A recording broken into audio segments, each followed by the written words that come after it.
Hi, I'm Ben Kwapnowski. Growing up, um, I always wondered what I was, and from like my bipolar dad, he would always say, like, "Are you on the spectrum?" Or other people would always say, "Are you on the spectrum?" So growing up, I had to deal with like a lot of like bullying, and also my parents got divorced when I was young, so like trying to figure out what to do with my life was kind of hard, not having a support system from my mom or my dad, because I was always kind of just on my own to figure out what I wanted to do with my life. So I went to undergrad, and then after that, I found a grant that paid for anything IT related through the state of Nebraska, and this helped me get more IT education because I had a background in business education, so I wanted to learn more about IT. So I had a Connect Nebraska grant that paid for anything IT related, and it also paid for a voc rehab person to diagnosed me with like mild bipolar and like um, also neurodiversity and anxiety and stuff.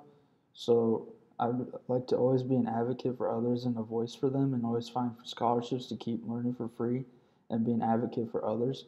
So like I try to go to a lot of diversity conferences and always try to share my story with my struggles with my career journey on LinkedIn, like finding and keeping a career. And so like I've done a lot of different internships in my master's degree, and then that got my grant got unfunded, so I had to find another way to pay for it. So I used some internship pay because I had a housing stipend, so some of that paid for it.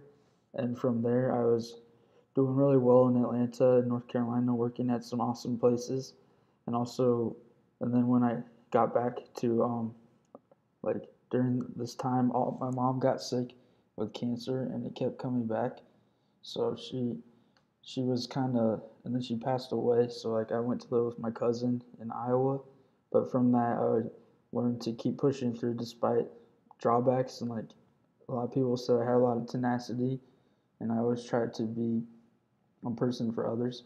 So at the railroad now, that led me to making a video and like being a advocate for people at the railroad to make things better, make the railroad more accessible for people with disabilities and differences. So like that's my what I'm trying to do to this day. I'm a product manager at the railroad, and trying to find ways to get accommodations for people that are neurodiverse, and that's a little bit of my story. So I like to just always be helping others and be an advocate for others and speak out against wrongs and try to make things right for people.